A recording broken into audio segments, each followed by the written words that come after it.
یہی آپ دیکھیں نا کہ ہم جب یہ دیکھتے ہیں، یہ جب آج جی کل ایک بیچارے لوگوں کو بیوقوف بنایا جا رہا ہوتا ہے، ان کو وظیفے دیے جاتے ہیں، ان کو اپنا کیا کہتے ہیں تعویذ دیے جاتے ہیں جی کہ آپ کو پریشانی ختم ہو جائے گی، آپ ہر چیز سے باہر نکل آئیں گے، آپ یہ پڑھ لیں، یوں کر لیں. یہ سب ٹھیک ہے، یہ حلال کے پیسوں میں آتا ہے یہ. نہیں دیکھیے اصل میں اس میں فیصل بھائی آپ مجھے ٹائم دیجیے گا. میرے پاس ہمارے ٹائم معاشرے واقعی کم ہے، میں اس لیے میں تھوڑا میں سا جی ہاں میری فیلڈ بھی ہے، میں آپ کو اس میں کچھ اچھا عرض کر دوں گا. دیکھیے فیصل بھائی، ہمارے ہاں یہ ہے کہ جو آدمی تمام میدانوں میں ناکام ہو جاتا ہے وہ اس میدان میں کامیاب ہو جاتا ہے. جو اچھا ڈاکٹر نہیں بن سکتا، اچھا انجینئر نہیں بن سکتا. آپ دیکھیے کہ کتنے ایسے لوگ ہیں کہ جنہوں نے ڈگری لی ہوئی انجینئر کی، ڈاکٹر کی، اور وہ بیٹھے ہوئے ہیں جو ہے وہ لوگوں کو تعویذ دے رہے ہیں، دم درود پڑھ رہے ہیں، اور وہ جو ہے لوگوں کے ساتھ جو ہے وہ ان کا یوں سمجھیے کہ ایک سلسلہ چل رہا ہے. میرے نزدیک اس طریقے سے لوگوں سے پیسے ہٹنا میرے نزدیک یہ حرام ہے، اس کو کوئی بھی جائز نہیں کہے گا. دوسری بات یہ دیکھیے کہ مجھے افسوس ہوتا ہے کہ آپ کتنے بڑے بڑے فیصلے صرف ایک اس تسبیح کے استخارے کے اوپر آپ کتنے بڑے بڑے فیصلے جو ہے لوگوں کے ریجیکٹ کر دیتے ہیں. کہ ایک بچی ہے وہ گھر میں بیٹھی ہے، اس کے بال سفید ہو گئے اور اس کا رشتہ آ گیا. ایسے ایسے کیسز ہمارے پاس آئے کہ اس کا رشتہ آ گیا اور وہ کہہ رہے ہیں کہ جی اچھا رشتہ لگ گیا، کہ جی پیر صاحب آپ وہ استخارہ کر دیں. پیر صاحب نے جو تسبیح ایسے تھوڑی دیر ایسے ہلائی، بولا جی یہ ٹھیک نہیں ہے، نہیں کرنا.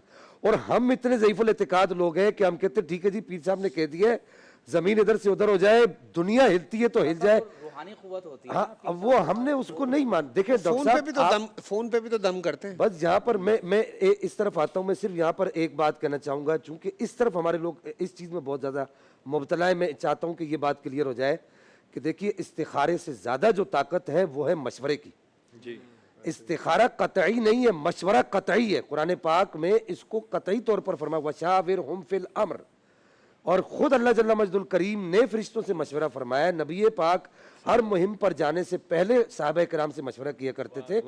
آپ اپنے علاقے میں جب مشورہ کر چکے ہیں کہ یہ بچہ کیسا ہے یا یہ بچی کیسی ہے، یہ خاندان کیسا ہے، اور ان سب نے آپ کو کلیئر کر دیے، تو میں پھر آپ سے سوال کرتا ہوں، آپ پھر قرآن کے فیصلے کو ریجیکٹ کر رہے ہیں کہ قرآن آپ کو کہتا ہے کہ یہ قطعی چیز ہے، یقینی چیز ہے، اس کو آپ اپنا لیں، اور پھر آپ جو ہے وہ ایک تسبیح کے استخارے پر بچی کا رشتہ ریجیکٹ کر دیتے ہیں. آپ کو کل قیامت کے دن آپ رسول اللہ صلی اللہ تعالی علیہ وسلم کو کیا منہ دکھائیں گے؟ باقی رہی یہ بات کہ آپ جو کہہ رہے ہیں کہ فون پر دم کیا جاتا ہے، فون پر دم کرنے کا میں مخالف نہیں ہوں. یہ دم کے اندر اللہ تعالیٰ نے یہ تاثیر رکھی ہے کہ وہ ہو جاتا ہے، فون پر دم ہو جاتا ہے، لیکن اس کو غلط ذرائع کے لیے استعمال کرنا یہ کسی بھی طریقے سے جائز نہیں. صحیح. جی حضرت، میں معذرت. استخارے کے حوالے سے بھی میں اس بات کو آگے بڑھاؤں گا. وہ یہ کہ بہت ہی خوبصورت ایک بات کی ہے. استخارہ اگر کرنا چاہیں بھی تو سب سے پہلے جو ہے آپ مشورہ کریں. جس فیلڈ کے اندر بھی آپ کام کرنا چاہتے ہیں، جو بھی کام کرنا چاہتے ہیں، اس فیلڈ کے ایکسپرٹ سے پہلے آپ مشورہ لیں گے، ان کی رائے جانیں گے، اور اگر کسی نتیجے تک نہ پہنچے تو اس صورت میں پھر آپ استخارے کی طرف جائیں گے. اور ہمارے استخارہ خود ہی معاشرے کے کرنا اندر ہوتا ہے نا. جی خود کریں استخارہ خود کرنا فرمایا اس حساب سے خود بھی 2 رکعت نفل پڑھ کے جی دعا خود پڑھ بھی کے کر کریں. سکتے ہیں. بالکل ضروری نہیں کہ آپ کسی پیر صاحب کے پاس چلے جائیں، کسی مولانا صاحب کے پاس آپ چلے جائیں، اور کسی نتیجے تک نہ پہنچے تو 1000 پھر سے لے کے استخارے کی 10,000 بات ہے. تک ہوتا ہے لیکن مشورے کی صورت میں آپ ایک نتیجے تک پہنچ گئے تو اسی کے اوپر عمل کرنا یہ ضروری ہے. کنفیوژن دور ہونی چاہیے کہ کسی کی تعویذ سے کسی کے رزق پر کوئی بندش نہیں ہوتی. نہیں ہوتی. رزاق اللہ وہ تعالیٰ تو ہے. ہر ڈرام ہے ہاں، جن پہ بس تعویذ ہو وہ جاتے ہیں. لا مانع لما اعطیت ولا معطی لما منعت. جسے اللہ دینے پر آئے کوئی بند نہیں کر سکتا، اور جسے وہ بند کرے کوئی کھول نہیں سکتا. بے شک. اور پوری یہی دنیا کہ میں وہاں آپ بھی پر کہ تو میں بھی بھائی عرب سارے ممالک میں گیا، وہاں پر ایسا کوئی بھائی تصور نہیں پایا جائے. وہاں پر تو بھائی سارے جنات عاشق ہو جاتے ہیں، ننگیاں پٹنگیاں یورپ کی چھوڑ کے. بتاؤ جنات کو پتا ہے نا کہاں جانا ہے کہاں نہیں جانا. ان کو پتا ہے تھے کوئی فائدہ نہیں، یہ تو سانو ہی پہ جان گیا.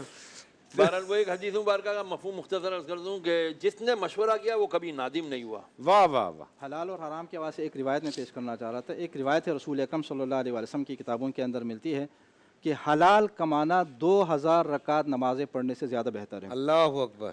2000 رکعت نمازیں پڑھیں تو ظاہر ہے عبادت ہے، اللہ رب العزت کی بندگی ہو رہی ہے، لیکن مستحب نمازوں کی بات ہے. مستحب نماز آپ پڑھنا چاہتے ہیں، اس سے بہتر یہ ہے کہ انسان 2 روٹی کھانے کے لیے حلال پیسے کما لیں اور اس سے جو ہے اپنے رزق میں حضرت اضافہ میں کر دیکھیں لیں. اس پہ ایک بات کہتا ہوں، میں نے لوگوں کو دیکھا ہے جنہوں نے حلال جی نیت کے ساتھ حلال کمایا ہے، محنت کی ہے، اللہ تعالیٰ نے ان کو بہت برکت دی ہے. اور بہت برکت حلال مثالیں کے اندر ہمارے میں سامنے. چیز ایڈ کر دوں کہ ایک بزرگ نے لوگوں سے پوچھا کہ یہ بتاؤ کہ کھانے کا سب سے پہلا ادب کیا ہے؟ تو کسی نے کہا ہاتھ دھونا، بسم اللہ پڑھنا، اس طرح بیٹھنا. تو آپ نے فرمایا کہ کھانے کا سب سے پہلا ادب یہ ہے کہ جب کھانے کی طرف ہاتھ بڑھاؤ تو یہ دیکھو کہ حلال ہے یا حرام ہے. اور گرفت صرف اس بات پر نہیں ہوگی کہ حلال کمایا تھا یا حرام. حلال کمایا کہاں سے کمایا اور کہاں خرچ کیا. بعض اوقات ہم کما حلال رہے ہوتے ہیں لیکن نعوذ باللہ حرام کاموں میں خرچ کر رہے ہوتے ہیں. تو اس لیے حلال اور حرام کا فرق ملحوظ اس طرح رکھیں کہ اس کا بہت گہرا اثر انسان کی نفسیات پر، روحانیت پر، اور بالخصوص یوں سمجھ لیں کہ اللہ نے خود فرما دیا یا ایھا الرسل کلوا من الطیبات واعملوا صالحا. اے اللہ کے رسولوں، پاکیزہ غذا کھاؤ اور نیک اعمال کرو. تو جیسا خوراک اور کھانا ہم کھائیں گے اسی طرح کے اعمال کا صدور ہمارے وجود سے ہوگا.